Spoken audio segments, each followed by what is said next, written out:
you for coming and watching the movie with us, and doubly thank you for coming along to participate in the Q&A afterwards. So it's really good of you to got Sunday afternoons for us and get back from tobogganing just in time. So very quickly, Crew is a community energy group. We're based in Southwest London.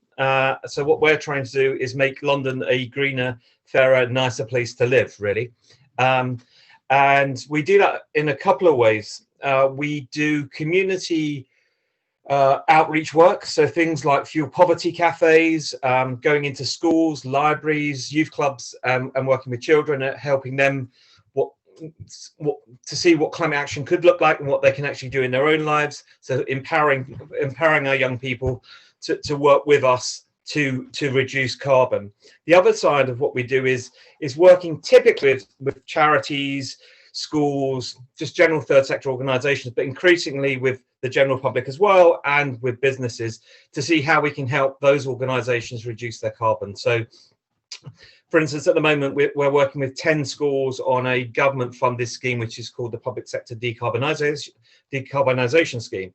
And what that will do is put in renewable heat, so things like heat pumps, so getting rid of gas, which gas obviously has reasonably high emissions, but you also get a lot of gas flue emissions, which are things like particulate matter, nitrous oxide, carbon monoxide, that's pumping out into school playgrounds. So actually, by getting rid of those, you're improving local air quality, while also reducing carbon through using heat pumps, which are super efficient.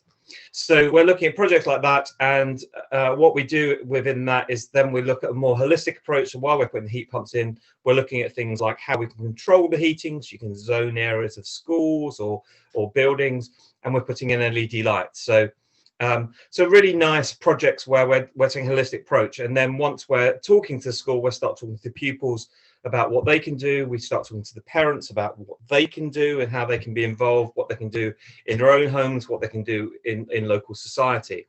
And then we're also looking at how we can do outreach for less able to pay people who might be in fuel poverty, and the work we can do to reach them, to help them. So in a nutshell, that's what Crew is. And I'd just like to say, so having watched the film, there were a couple of bits to me that I found really inspiring and really interesting. I think the obvious one for community energy was the very first story about Bangladesh and connecting communities. And I live on the South Wales grid, if anyone knows it, and it just made me think, could we do a grid on the grid? You know, it would be amazing to be able to do that and connect all these houses together and sort of trade our power between ourselves to optimize the system. So that was one area I thought was amazing. And the other one for me, which I was super excited about, was the marine culture growing. So growing all these plants, and I think they said that they will be able to feed 10 billion people enough protein from growing this stuff in the oceans, which is just astounding. So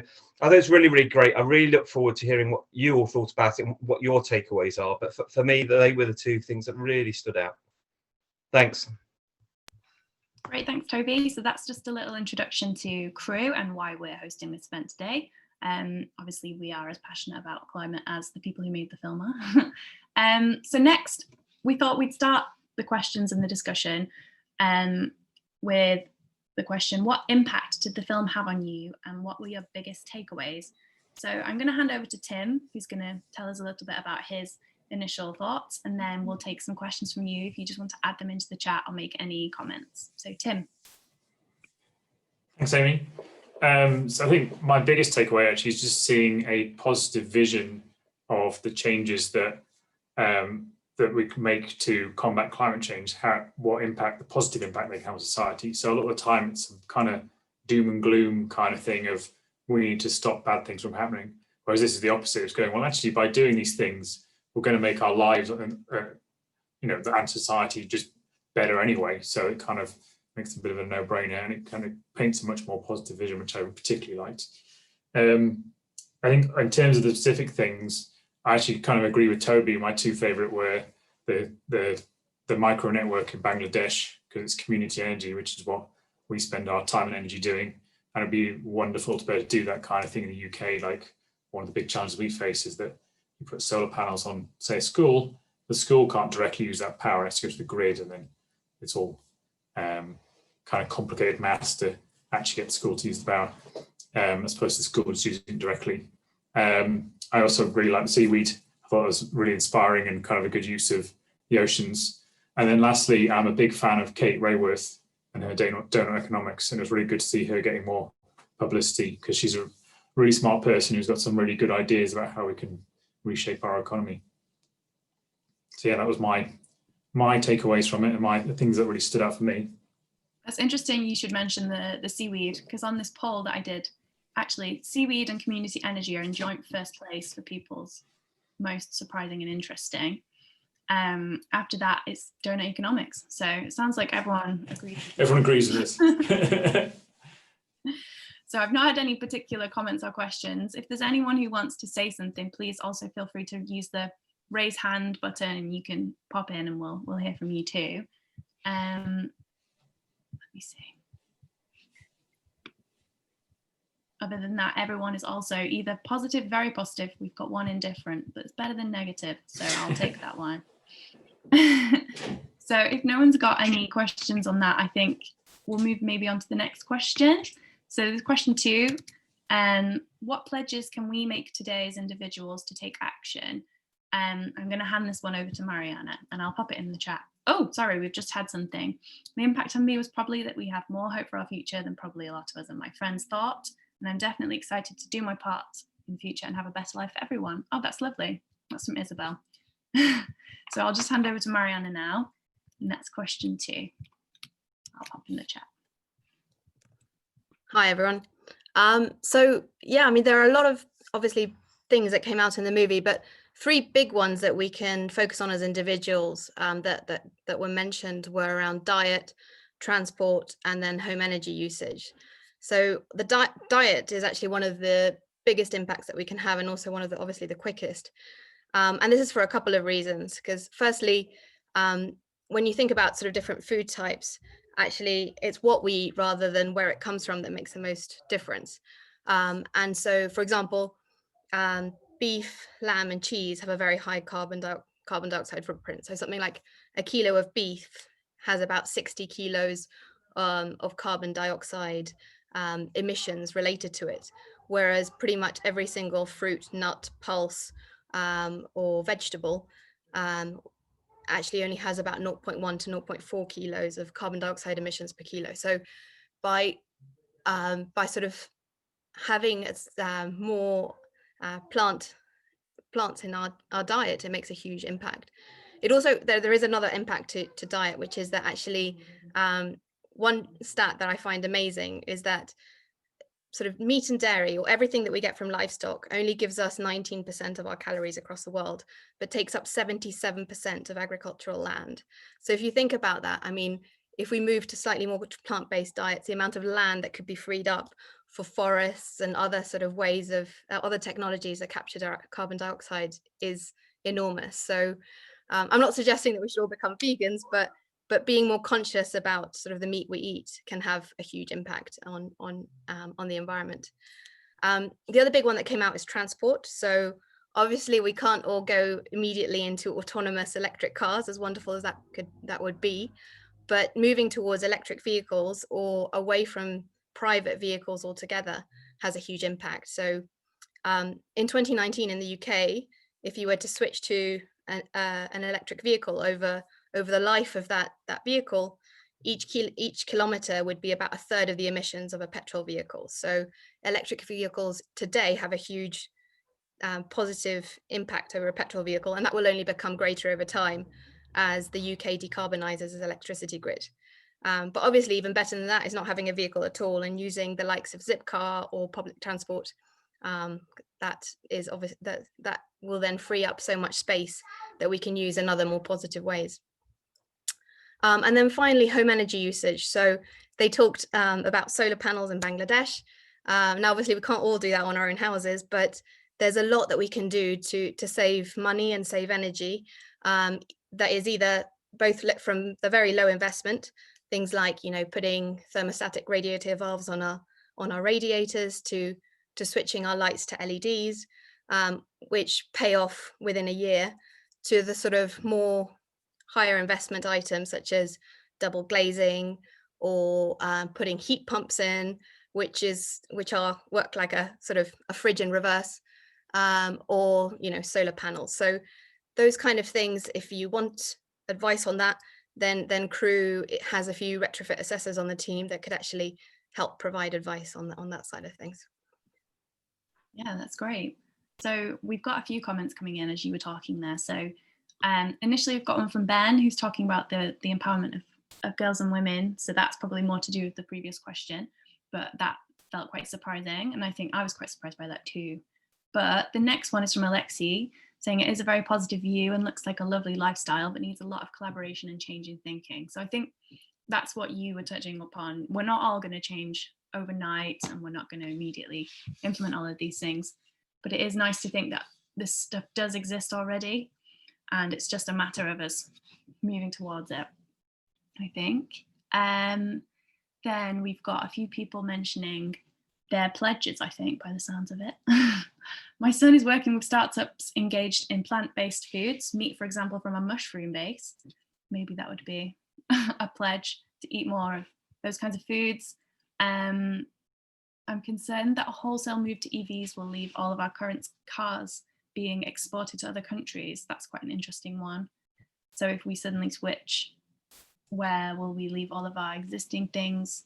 Do you think maybe those things would be recycled? This is probably a question for anyone, not just Mariana, not to put you on the spot. We've got planting more trees, eating more plants and going vegan, using public transport and solar panels, reducing food waste. We've got Alexi, who's been emailing the council about developments that still have gas heating, which is crazy, blaming laws, but other councils are putting in the rules and incentives, so it is possible. Alex pledges to invest in more community energy share offers. That's a nice one, Alex. So we've got lots of people pledging, and I think that's a nice way to look at it. I was going to ask Alexi which council that was. Is that Wandsworth? Yeah. Oh, shall I ask Alexi? Merton. There we go. Yeah. The seaweed stuff is quite out there. I think everyone's really surprised by the seaweed. Okay, so that's lots of interesting pledges. What I will do then is that's focusing on what we can do as individuals. So maybe the question about Merton Council conveniently leads us on to our next question, which is what is currently happening in our community and how else can we work together? So I'm going to hand over to Alex for this one, if you're happy to. Yeah. Always. Good evening, everybody. Thanks for joining us. I'm a voluntary director for Crew, and my specialisms are energy efficiency and fuel poverty and community engagement. So I spend a lot of my time telling people to turn the heating down so they aren't wasting money, and more importantly, from my point of view, contributing to climate change through making extra carbon emissions unnecessarily. And then other people, I'm telling them to turn it up to 18 to 21 degrees so they keep warm enough. So it's a bit of a strange job that I do. So what can we do more as communities? Well, I'm a great believer in the single idea that we're stronger together. It's more fun to do things in a group, and we are always greater than the sum of our parts. I mean, Crew is an example that, you know, 5 years ago, half of these people that have given up their time didn't know each other. They just wanted to do something positive to help people who were struggling to pay their energy bills through things like our energy cafes, or they wanted to see more renewable energy happening in London, which surprisingly is more difficult than the rest of the parts of the country.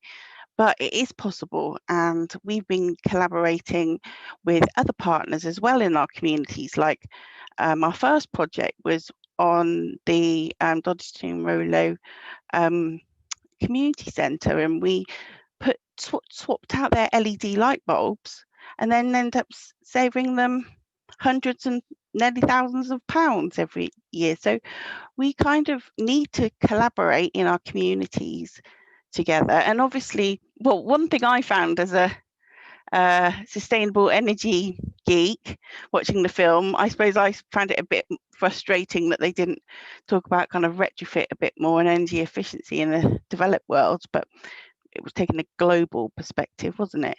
But yeah, I was thinking, it made me sort of think about the sort of barriers we have to things like energy trading and how, which they were talking about in the film, where they were saying, hey, if I make too much energy, my neighbour can buy it. But we've got a kind of draft bill that might go through government at the moment that might help that happen in future. But at the moment, the sort of existing people that own it all, the grid, aren't really too keen on having a decentralized energy system. But us in the community energy movement, there's about 250 of us groups around the UK. We sort of think, well, we're going to get on with it anyway, because we need to see it happen. So that's where things like, so where I live, I rent. So how am I going to say, if I think, oh yeah, renewable heat sources, heat pumps are really cool. They're like magic. They turn 1 unit of energy into 3 or 4 units of energy, which is brilliant. But I can't really influence my landlady too much to try and get her to replace the gas boiler with a heat pump at the moment. But I can sort of co-own one. Like I've just invested in the Crew community share offer. So that means then I can kind of co-own with lots of other investor members a bit of our array that's going to go and help the Devas Youth Centre, which is going to reduce local air pollution problems. It means Devas can spend more money on paying like dance teachers and crazy fun things like that instead of boring old energy bills. So I think it's about having conversations with people. I think it's about taking action rather than just talking. And it's just getting started, however large or small, wherever you are on the journey of like reducing our to become a lower carbon footprint living person. But I think to make it more fun and easy, because none of us can be good at everything, I think collaboration, cooperation and communication is the way to making community energy and community activity accessible as well. I mean, there are loads of other cool groups around that Crew work with in the community, for example, like Sustainable Merton. Amy and I kind of did a takeover of their social media, well, their kind of webinar this week, and talked about energy efficiency stuff. And it's more fun jumping up and down with Amy after something's gone well, going, yay, we did it, rather than on my own going, yay, I did it. So that's my kind of thoughts on that. Thank you. No, it's a good point about the Sustainable Merton chat. They run these web chats every week, and interestingly, they said that the one we did on energy and greening your homes was the most popular one they'd ever done. And who would have thought that something as simple as energy use would have been appealing to people? But it is, and it is great to see that a lot more people are becoming engaged in these things, because it might be boring to save energy. We don't think it is, but some people will think it is. But it's actually one of the most effective ways for us to reduce our carbon. So let's have a look at what people are saying in the messages. I think some of them are more separate discussions rather than answers to this particular question, but we have population versus consumer issue. So it's not about the number of people, it's how they consume. But Oh, answered the questions there. I'm just having a look at Jack Bray, the best's answer. That's definitely a good answer, and it's probably the longest as well. That's very knowledgeable. Yes, so that's that one about we're not using as much public transport that is electric, but we should be doing so and using our own cars, which pollute carbon. Very true. The buses in London are hybrids, are they not? So they are half electric. So here we're saying the vision is to have more extended producer responsibility in the car industry. Oh, we're still talking about recycling cars here. Someone's wearing a coat and a hat, saving energy. Their house is freezing. It's very cold today because of the snow. So that's a very good and sensible observation. I'll just quickly go back to the poll to see what other people have said as they come in. So we've still got community energy and marine permaculture and donut economics. But we also have a lot of people saying that they would be interested in discussing this further in a follow-up session, which I think would be nice for people to maybe have a think about their own pledges and what we can do. And then we can get together again and discuss in more detail, because we're aware that it's been nearly 2 hours now since the film started, and we don't want to keep you here all evening. We want you to refresh your brains. So I'll just hand back to a few other people in crew if you've got anything else you wanted to discuss or ask people. I'd just like to mention a couple of things. One is we have a share offer live at the moment, and we are trying to raise £50,000 to invest in heat pumps for the VAS Club, which is a youth centre in Battersea. I think we're at 23,500 at the moment, so we're on our way. So if you'd like to do something affirmative in the local area, this would be a great thing to do.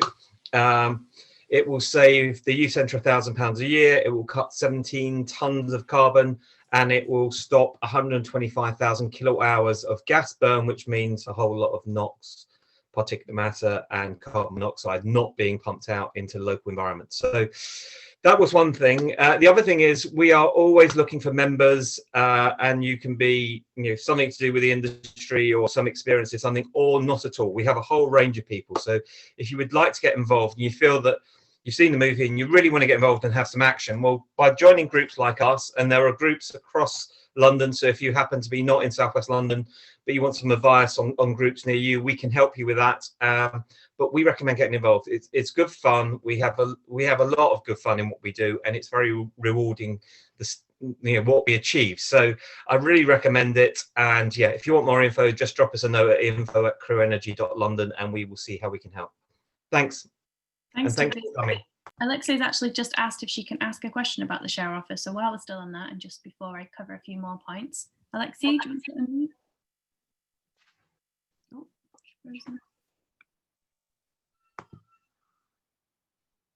Oh, I think she's frozen.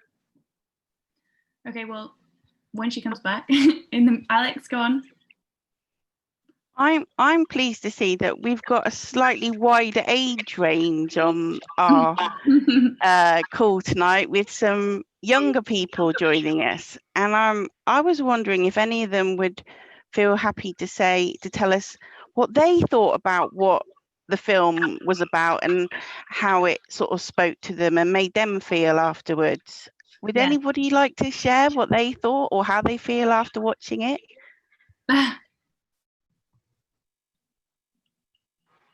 Maybe they can pop their hand up afterwards. In the meantime, Alexei's back, so maybe we can go back to it. Oh. Okay, I'm going to try again. Okay, I just wondered about the share offer, because I know you're saying 3% return and 50,000, but can you tell me what the annual fuel bills are? Because I couldn't quite understand that. Because if you're making a saving of £900, which is what I heard, how are you going to get the return back on 50,000 at set 3%? Sorry. That saves them around about 10%. So I think they're roughly spending 11,000 a year on their bills. So right. Yeah, so we reduce their bills by about 10%. They pay us some money out of their savings, and then we also receive what they call the renewable heat incentive. So we get a subsidy. So for every kilowatt hour of heat we produce, we get paid, I think it's 2.5 pence index linked for the next 20 years. So, okay. So the return on investment to people as investors really comes from that renewable heat incentive subsidy the government gives to encourage the uptake of heat pumps at the moment. Now, that subsidy is going away at the end of March for commercials, but not for domestics until next year. And next year, it will get replaced by a straight grant. So come March 2022, there'll be at the moment, a mooted £4,000 grant to install heat pumps domestically. It was just that the savings that I was being given was something like £900. So that didn't make sense to me. But hearing that their fuel bills are £10,000, that slightly makes it a different picture. And it's over a 20-year cycle, because the RHI, we've modelled it over a 20-year cycle. So hopefully that makes it a little clearer. Just to add to that, we've got a full breakdown of the finances in our share offer document, which we're more than happy to share with you if you want to. Okay. Yeah, and we can send that. the link to the Q&A we did last week on that. I don't. And yeah, when is so if you invest, say £500, when do you get your 3% back? Is it after a year or is it after? Pardon? Yeah, so you've got 3% a year after the first year, and then in year 3 you also start getting repayment of your loan back. So you'll then receive 1/18 of whatever you invest each year from year 3 through to year 20, plus the interest. And what happens if you are deceased, if someone dies? Then you can pass the shares on to a family member. If you want to sell your shares, you offer them back to us. If you have somebody that would like to buy the shares from you, for instance, it still comes back through us, and then we would give them out again. But these shares aren't like a normal stock. They don't increase or decrease in price. They are the price that they are, and they will remain. Fine. Okay, great. Thank you. You're welcome, Alexi. Thanks, Lexi. I've got Isabel who wants to say something now. She wants to share something. Let's unmute. There we go. I really enjoyed the film. It made me quite happy and hopeful for the future. And I also like how the film used real life and like entertainment and put it together into a film. And it was really fun to watch. And I also like how there were so many different like parts of the planet that were used in the film. And it was really nice to watch. Great. Yeah, agreed, Isabel. That was great. I like that bit too. Very good. And Isabel, if you'd like to get involved a bit more, we could potentially come to your school. So you should start talking to your teachers and your parents and the PTFA and say, look, we'd really like Crew to come in and we've got some really great games for your age group. So we've got Giant Snakes and Ladders, and we've got Twister and Higher and Lower. So we can come in, you guys can learn while you're having a play. So stop battering your teachers, and we'll come and share stuff with you. That sounds good. And we've got Mariana there recommending a few other films if you like this one. So go on, Mariana. Yeah, I guess for those I guess under 13, I would suggest The Biggest Little Farm is also another wonderful life-affirming movie. For those over 13, there are quite a few others that are worth watching, such as Kiss the Ground and obviously Attenborough's latest, which is A Life on Our Planet. Both of them are really exceptional movies. Oh, I want to watch those too now. I'm over 13, but sounds great. Well, we've got a lot of people saying that they felt positive, and I think that is probably our main takeaway from this. 16 people out of the 17 who voted said that the film made them feel more positive. So I think that's a win for us all today. Nice, positive film. So I think that's our 30 minutes up now. But for those people who've said that they would like to do a second session, we will send out a follow-up email and we'll arrange that, because it sounds like everyone's got a lot of things they'd like to talk about.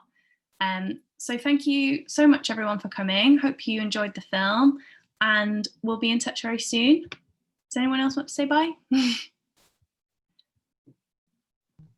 Thanks, everybody. Thank you very much. Thanks, Bye-bye. everybody. Together we're stronger and we can sort this planet out. Definitely. Bye, thank you. Thank you. Oh, thank you for thanking us. Very much. Bye. Bye. Bye-bye. Bye, bye, bye. Bye. Bye. Bye.